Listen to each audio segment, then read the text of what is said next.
AATBirds Weekly Report is the Eagle news, notes, and analysis you need.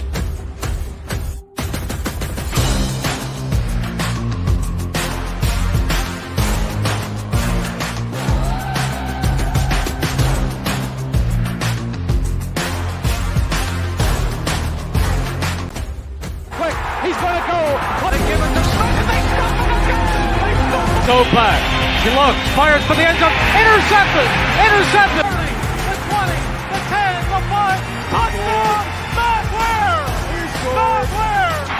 Midfield, he's at the 40, he's gonna go! Deshaun Jackson! He steps up, he's hit, and falls forward, and he fumbles the football, and the Eagles have it! It's one! And the Eagles win! It's all birds, all the time. And welcome to a special edition of the AATBirds Weekly Report, special report. We have Joe Giglio from 94.1 WIP, the midday show, with Hugh Douglas. It's not no longer a night show. I want to congratulate on that. I know I've messaged you back and forth. I think you and Hugh are a pretty good team together. So I really enjoy that radio show. But hey, welcome to the show. Well, yeah, thank you. I appreciate it. Yeah, we're having fun. We've been doing the show together for a few months now, and we're certainly excited to do our first football season together. So, yeah, thank you, and appreciate being on the show again. So what I want to do start with is talking about the Eagles offseason. A lot was made about the offseason of looking at Howie Roseman and what they had to do. You had the quarterback you needed to big time extension, all the free agents that were potentially leaving and everything that was ahead of them after losing the Super Bowl, and everyone's saying they're not going to be able to sustain that. They're not going to be able to get these players back, the salary cap, all that. As you look at it now on May 5th, we won't say the draft yet. I want to get into the draft next, but it's just off season wise, up until before the draft, you're basically what you thought of what Howie Roseman did with this roster. Yeah, I thought he did a good job. I thought that they brought back the guys. Like, if you told me before the offseason, like you show me a list of the guys they lost and the guys they kept, considering the fact that we knew they were going to pay Jalen Hurts, I would have been surprised that they kept as many guys as they did, especially both corners. And they kind of went to a way where they let the guys go at positions that clearly they and the rest of the NFL, they don't prioritize paying. Now, is Chauncey Gardner-Johnson a really good safety? Yeah, but safeties don't get paid much. So, like, the Eagles didn't break the bank for a safety. Same thing with TJ Edwards, linebacker. Same thing to an extent with Sayamalu. So I think, you kind of ledger it out. They played it right. They brought back the more valuable positions. They let the least valuable positions go. And then, as we'll talk about, they filled in with some of those gaps in the draft. I mean, the only guy I think they could miss significantly this year is Chauncey Gardner, just because he was a unique kind of safety. But, yeah, I mean, I'm surprised how he was able to pull all this off. And obviously, you throw the Hurts contract in with the low cap hits. It's a really good offseason by Howie. And I know you can kind of, put this into Shane Steichen had left to go to the Indianapolis Colts. The offensive coordinator is now the head coach of the Indianapolis Colts. And then Jonathan Gannon leaves and is the head coach of the Arizona Cardinals. So you get Brian Johnson in from quarterbacks coach. He elevates his position to offensive coordinator. And then you have Sean Desai, who comes in. He was the defensive coordinator in 2021 for the Chicago Bears under Matt Nagy, and then was with Pete Carroll last year in Seattle as just basically a senior assistant there. But what do you make of those two additions, if you want to say Brian Johnson and Sean Desai? So I think they both could be eventually just as good, just as successful, maybe more. That's kind of hard to imagine considering how good last year was for both those coordinators. But I do think, and it's probably an under talked about thing this offseason, there's probably going to be some growth that we're going to have to just accept. I mean, the one thing about 2021 into 2022, part of the reason I was so high on them last year, among a lot of reasons, right? They had a lot of talent. Hurts was taking a leap or a step forward. We were thinking, year 2 to 3, and he took a gigantic leap. But one of the reasons I really thought last year was going to be a great year for them is you couldn't get any more continuity, right? Every one of the coaches was coming back. Both coordinators were coming back. It was like when they got to mini camp or OTAs and then training camp, it was hit the ground running, building on what they did the year before. Now, I think a lot of this will be similar, especially offense. I mean, Brian Johnson was there. He knows Jalen Hurts. I think the offense, and there's very few different pieces. I mean, it's basically the same offense, just they swapped out some running backs and there'll be a different right guard. So I think the offense has a chance to be basically the same, or maybe better if the guys just play better. But defense, I do think we could have some growing pains. A lot of new people, a lot of new players, and Desai. So that's where I think we have to be patient early in the season. It wouldn't surprise me if the defense early on is just, they're not all on the same page with a new coordinator. Yeah, and that's going to be big. And then, you looking at the teams that they have to play. It's going to be a little bit different of a schedule than it was last year in the quarterbacks that you're going to have to play during the regular season. So again, you may have some, like you said, you may have some growing pains with the defense, and it's expected. You're not going to be, what you were as a Super Bowl winning team, but they still have a lot of talent. And my question now for you is, looking at what they did in the offseason, and then we transition over here to what they did in the NFL draft. Last weekend, Thursday, Friday, and Saturday, and what they came out with. What are your thoughts with what happened? Yeah, well, I mean, it's the joke. What is it? The Georgia Bulldogs now? I mean, it's just, it feels like Howie's in on the bit. We're just going to take every Georgia player. Look, I'm happy they took a position of value high. I did not want Bijan Robinson. That was the talk of WIP for a couple months. I didn't want to draft a running back at number 10. I just thought it would have been a mistake, even though Bijan looks like he'll be a really good player in the NFL. So I'm happy they went in a smart direction with the kind of player they got. Now, look, we can pretend that Carter is, it's going to work out because we wanted to, but there are red flags. I mean, let's be real. And, I'm okay with drafting Jalen Carter because, number one, there's upside. Number two, I think it will help him that he has a lot of good infrastructure here, right? His teammates at Georgia, and it seems like some of those guys kind of keep him in check a little bit, like Jordan Davis. And also, the Eagles have good leaders in the locker room, especially in that room with Brandon Graham and Fletcher Cox. So I'm okay with the risk, and I'm extra okay with it because they didn't trade up a lot to get him. Like we talked before the draft of, well, would you trade, whatever, like 10 and 30 to get up to number 5 or 4 or 3 to get Jalen Carter? And I was totally against that because I'm not trading an extra first-round pick for a kid that, has a lot of off-the-field concern about his work ethic. And obviously, the thing he did and maybe more things he's done that were just immature and silly and obviously led to a tragic incident. So I'm okay with Jalen Carter because I think all things considered, it's a risk we're taking. I love the Nolan Smith pick. Johnny, when I hear him talk, we had him on the show the other day, and I hear him laugh and I hear his energy. He reminds me so much of Brandon Graham. I feel like they found the future Brandon Graham with Nolan Smith. So I just think he's going to be an awesome fit, and I think he could rush the quarterback, even though he's a little bit smaller. And as far as the other picks, I think they did a good job filling in some needs. We always talk best player available in the draft, but I thought they were really thin on the offensive line exiting free agency, and I like the Steen pick. And I'm excited to see Stout work with him.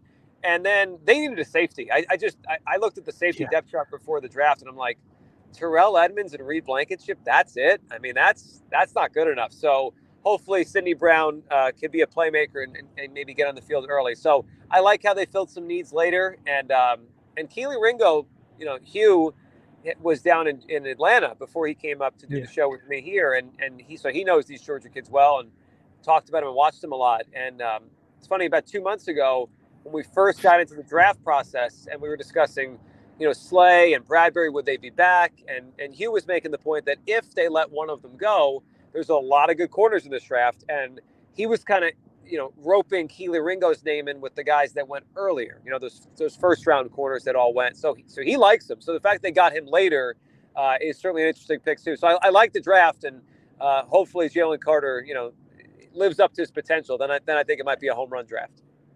Yeah, and I think another thing, and you look at the draft and what they did with the Georgia players, and a lot of people talking about, oh, you can't just draft all these players from the same school, everything, but I put it to this way.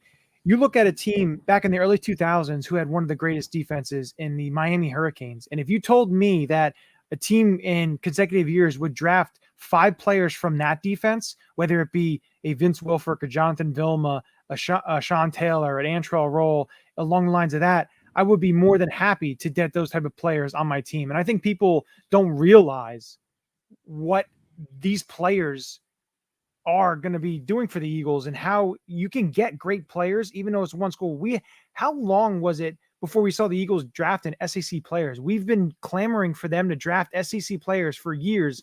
And now Howie's done that the past 3 seasons and getting these players from the SEC, top flight players from the SEC, and, putting them on their team. And I feel like a lot of people just because you're drafting from one school and they're not all great players, but when you have a historically great defense, you can find those players for your team.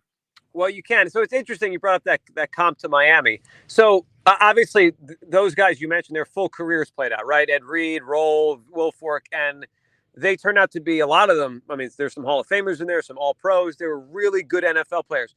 Now, I'm fine with it, and I think it's going to be a good thing, and I agree with you. Like, hey, don't overthink this. If these guys are good and they're rated high on your board, who cares they all went to the same school? I think it actually just will kind of maybe bring the culture up here and add to what they have. The one thing, though, I will say, and we'll find this out, I would guess the answer to this question will be answered within the next year or two.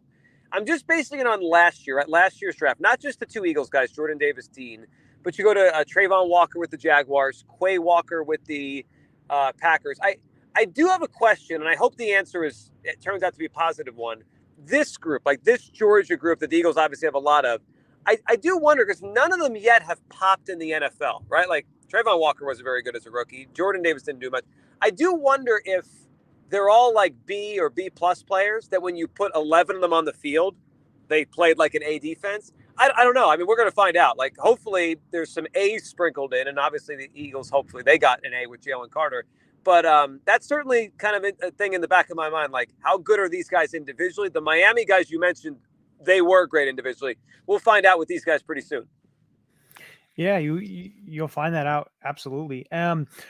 What I want to ask you now is, looking at after the draft, the big portions of free agency. Now, of course, you have that third or fourth wave coming now. But what do you see as a need on this team yet that you'd like to see the Eagles fill, position-wise, on whether offense or defense?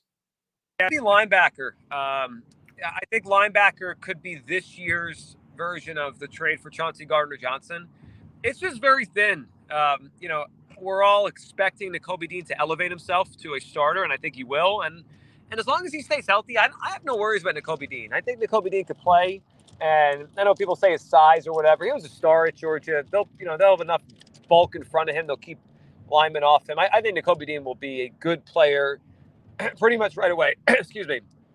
But the other linebacker spot, it's not. I don't think it's very good. I mean, Nicholas Morrow was a low-level free agent. I mean, I didn't think he was particularly great with the Bears, the Raiders before. He had an injury. I mean, I would not be comfortable going in the season with just Dean and Nicholas Morrow. And then you throw in the fact that, like, what if one of those guys gets hurt? Like, well, then what are we talking about? Like, we're talking about, like, special teamers playing a lot of downs. And last year, you go and look at it, I know they weren't star names, but TJ Edwards and Kaiser White played well for the Eagles. And they never came off the field, especially TJ. I think he was on the field like 85% of the snaps, or maybe closer to 90. So I think they need something else there. And it's interesting because a lot of those linebackers from that draft about 4 years ago, they haven't had their fifth-year option picked up, right? So they're in the last year with their teams, and maybe their teams are kind of signaling they don't want to keep them long-term. Patrick Queen, Isaiah Simmons. I would not be surprised if we get like a summer trade where they get a linebacker similar to way they got Chauncey Gardner last year. Yeah, and that's what I was thinking too. You look at the roster and, two positions that I thought of: a veteran offensive lineman, like a swing tackle, a guy that can play both sides. I know Jack Driscoll is there, but there are some questions, where he fits, whether it's guard, whether it's tackle. I think a veteran offensive tackle potentially in the summertime would work. And then also, like you said, linebacker, because you have to look at it this way. And I've mentioned this to a bunch of people, is don't expect this team to be as healthy as they were last year. It just doesn't always work out that way. There's going to be injuries. You're not going to be fully healthy. Look, they had 22 starters playing the Super Bowl. You're not going to see that. And you're going to have injuries. And when you have injuries, you need depth. And I think that's one key thing when you're looking at this team. Don't expect the two linebackers to be healthy all year. You're going to have injuries. And do you want guys, in the backups like Sean Bradley and Patrick Johnson and Christian Ellis and Davion Taylor having to start and play meaningful snaps for your team. See that, and I think that's where you have to kind of look and see what this team does. And I think, and again, Howie said it. He said that we're not finished. We're always looking to improve. So he's eyeing that, but that's definitely something people I don't think really think about because they were so healthy last year. Yeah, it's gigantic. You're right to bring it up. And the other thing I was thinking with that same thing is on the offense, like think about the wide receivers, right? Like wide receivers and corners, right? They got amazing play out of their top 2 receivers and corners, Slay, Bradbury, and of course Brown and Devontae. They all basically never came off the field, like ever. I know AJ Brown like rolled his ankle right that Washington game, but he played the next week. It wasn't a big deal. And I think Devontae, kind of got banged up in the Super Bowl, but again, it was the last game. So that's why I was glad this offseason when they went and got Greedy Williams and they drafted Keeler Ringo. Like they at least have some corners now. Like if Slay misses a game or two, I think they can get by. Wide receivers not as strong, but the running game's so good, and obviously they have Goddard that I think they can get by if they miss Devontae or AJ for a game or two. But you're right. I mean, it is like when you list all the reasons they were as good as they were last year, people don't bring up health. They had, I'm sure they think it's part of the way they practice and keep them healthy, but also with some of it's luck, right? You just don't bang your knee against something and you stay healthy all year. It's definitely a big part of it. Yeah, no, you're absolutely right. Last thing I want to ask before I let you go. How much does Hugh like the Tasty Cakes at Tasty Cake Studios over there? Oh, he loves them. Now, it's funny. I don't know if this started before you came up here to work or got to know him a little bit. But since we've gotten to know each other, I think he's either trying or just continuing to try to eat healthy and eat right. So he's pretty strict about his diet and what he eats, what he doesn't eat. But I noticed like maybe once a week he'll let himself cheat a little bit, or he'll kind of talk about like, yeah, I'm going to do this. And yeah, he loves, I guess like every Monday or Tuesday, they have, we have someone come in and they drop off more Tasty Cakes. So he always takes a video of the Tasty Cake Studios and then the restocking. Oh yeah, the restocking. And then I know that he brings it to his youngest son. So like he'll get like a bag and then he'll bring a bag and they get all excited. Yeah, he's a fan and he had mentioned before they didn't have anything like that down in Atlanta. So yeah, he loves those Tasty Cake refills for sure. But like I said, thank you again for joining me for this quick little segment. I do appreciate it. Love the show. Keep doing what you guys are doing and definitely want to connect with you guys again. But thank you for joining us on the All About the Birds special report. You got it, man. Anytime. Take care. Take care.